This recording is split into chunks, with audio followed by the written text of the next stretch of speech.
Innal hamdalillah nahmaduhu wa nasta'inuhu wa nastaghfiruh wa na'udzu billahi min syururi anfusina wa sayyiati a'malina. May yahdihillahu fala mudhillalah wa may yudlil fala hadiyalah. Wa asyhadu an la ilaha illallah wahdahu la syarikalah wa asyhadu anna Muhammadan abduhu wa rasuluh la nabiyya ba'dah. Amma ba'd, fa inna asdaqal hadithi kitabullah wa khairal huda huda Muhammadin sallallahu alaihi wasallam wa syarrul umuri muhdatsatuha fa inna kulla bid'atin dhalalah. Amma ba'd. Benarkah Muhammadiyah dan Salafi anti madhab? Sebenarnya kalau membicarakan madhab itu tidak lepas dari politik ideologi dan monopoli pendapat. Arti madhab yaitu dhahaba yadhabu, artinya pergi. Madhab berarti tempat pergi, yang artinya mengambil pendapat orang. Adapun Salafi, Muhammadiyah, Persis yang mirip sama Muhammadiyah, mereka memang tidak bermadhab, tapi bukan berarti anti terhadap madhab. Lebih tepatnya tidak taklid buta, itu asal ngikut aja, gak butuh dalil. Ya walaupun mereka masih hormat kepada ulama madhab dan mengambil dalil yang mengambil pendapat yang memang sesuai dengan dalil yang sahih. Itulah mindset yang benar, karena agama ini milik Allah dan Rasulnya, bukan milik ulama madhab. Jadi siapapun dia kalau berfatwa soal agama, dia harus membawakan dalil, yaitu atau hujah atau bukti dari Allah dan Rasulnya, atau kenapa dia melakukannya, kenapa dia berpendapat seperti itu. Kalau nggak memaparkan dalil kan salah benernya kan kita nggak bisa ngecek, kita kan nggak tahu. Tapi kalau memaparkan dalil, nanti kita bisa ngecek hadisnya kayak gimana, terus pertimbangannya masuk akal apa enggak, atau mungkin keterangan yang menghapus hukumnya.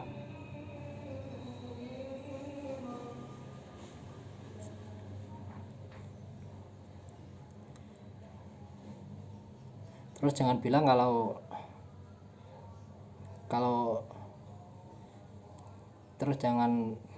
kalau ditanya kenapa kok bermadzhab, terus alasannya orang itu pinter, orang itu al-hafidh, al-hujjah, orang itu alim, hafal jutaan hadis. Terus ente hafal berapa hadis? Cuman 3 hadis terus dalam laptop. Itu pelecehan yang luar biasa. Dan dia itu pasti bener ya, pasti, dan gak mungkin salah. Itu namanya taklid seperti itu, taklid buta. Terus bagaimana para muqallid, orang yang taklid itu? Ya sebenarnya menjelaskannya seperti mengurai benang yang kusut, karena sebenarnya mereka itu dikatakan taklid enggak juga. Misalkan mereka ambil satu madhab Syafi'i misalnya, mereka tuh ambil yang cocok sama isi perutnya saja. Jadi kalau enggak cocok itu mereka enggak pakai. Contohnya seperti selebrasi maulid, perayaan maulid Nabi, itu kan Imam Syafi'i enggak melakukannya. Imam Syafi'i bahkan 4 madhab lainnya juga enggak melakukannya, apalagi sahabat, tapi mereka melakukannya. Terus alasannya cinta kepada Rasulullah, cinta kepada Nabi. Emangnya Imam Syafi'i dan para sahabat tidak cinta Nabi? Itu satu. Terus kedua, zakat harus pakai makanan pokok menurut Imam Syafi'i, tapi mereka membolehkan zakat pakai uang. Nah ini kan tidak konsisten. Terus kirim bacaan Quran ke orang lain, kan menurut Imam Syafi'i kan tidak sampai, tapi mereka tetap melakukannya. Lah terus gini kan tidak konsisten, tapi mereka tuh masih bisa bilang harus kalau bermadhab harus satu, jangan pindah-pindah. nggak boleh pindah-pindah madhab. minta dicetak kepalanya.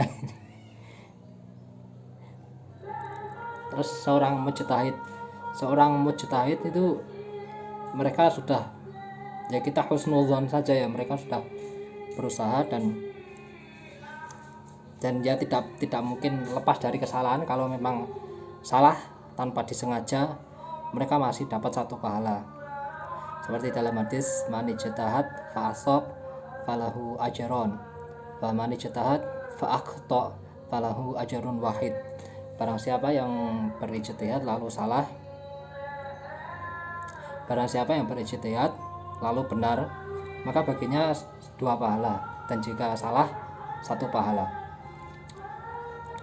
Ya mereka sudah berpikir keras ya, mereka sudah berjuang, sudah mengumpulkan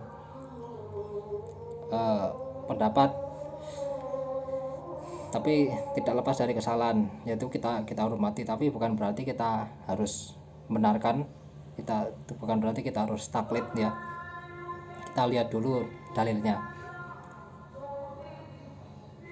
Kalau memang jika kesalahannya dari penyimpangan, yaitu urusan mereka sama Allah ya. Jadi kita tidak boleh ikut menyimpang dengan alasan kalau mereka itu selalu benar, kalau mereka itu alim, tidak mungkin salah gitu ya. Jangan seperti itu ya. Kalau memang mereka salah dan kita ikuti, dan itu kita yang jadi yang dapat permasalahan di akhirat nanti, kita jadi bahan pertanyaan.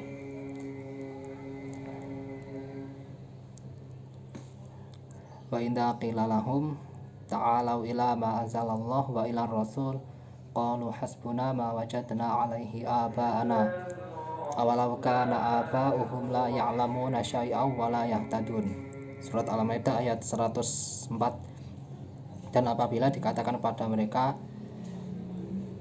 marilah kepada apa yang Allah turunkan dan kepada Rasul, mereka mengatakan, cukuplah bagi kami apa yang kami dapati padanya nenek moyang kami.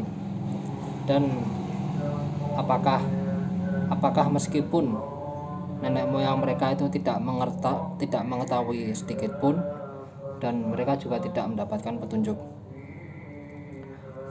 Urusan tanya dalil, urusan bermadhab itu lihat orangnya. Kalau memang orangnya masih awam ya jelas tidak mengerti dalil, ya mereka bolehlah bermadhab, tentunya kepada orang yang mengajari mereka.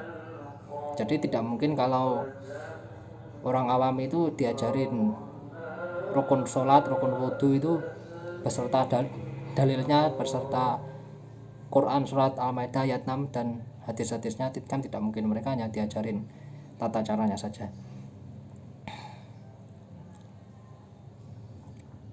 Nah ini yang agak memilukan itu, ada yang sering saya dapat itu yang terlalu menekankan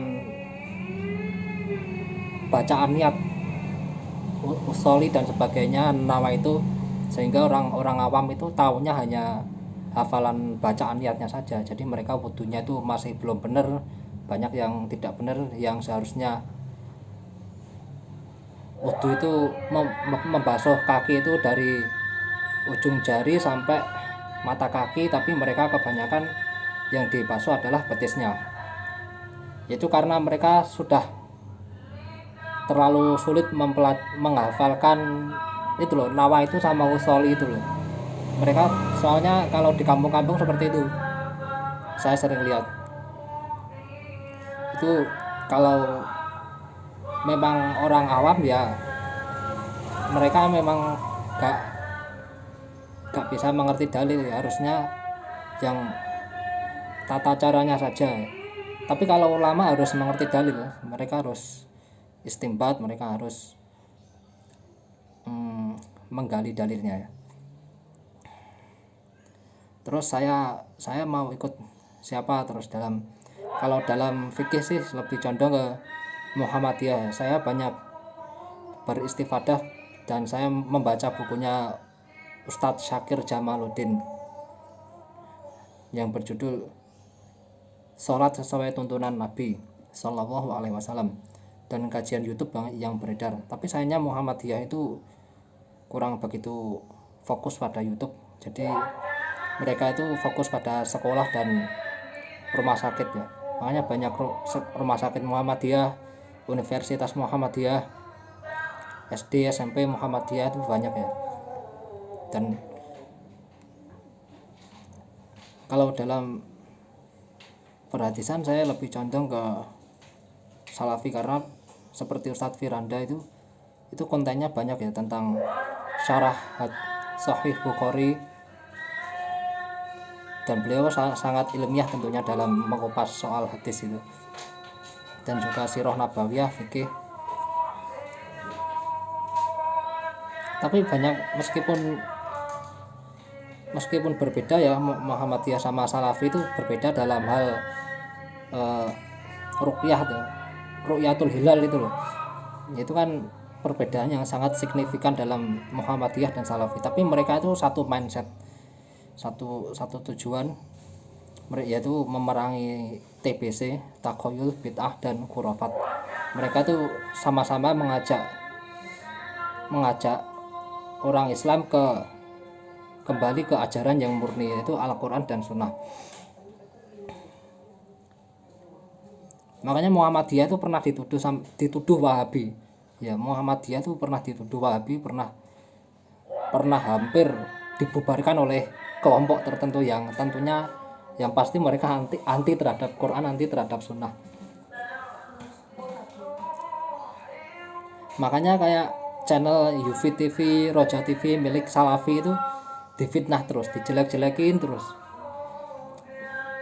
dikasih kesan buruk, dikasih kesan menakutkan. Padahal kalau lihat ustadz-ustadznya ya ramah-ramah sebenarnya. Itu kalau orang itu gak bisa dakwah seperti itu, kelompok yang tidak bisa berdakwah, tidak bisa kreatif dalam berdakwah, tapi kreatifnya malah yang bukan pada tempatnya, kreatifnya malah justru merusak agama itu.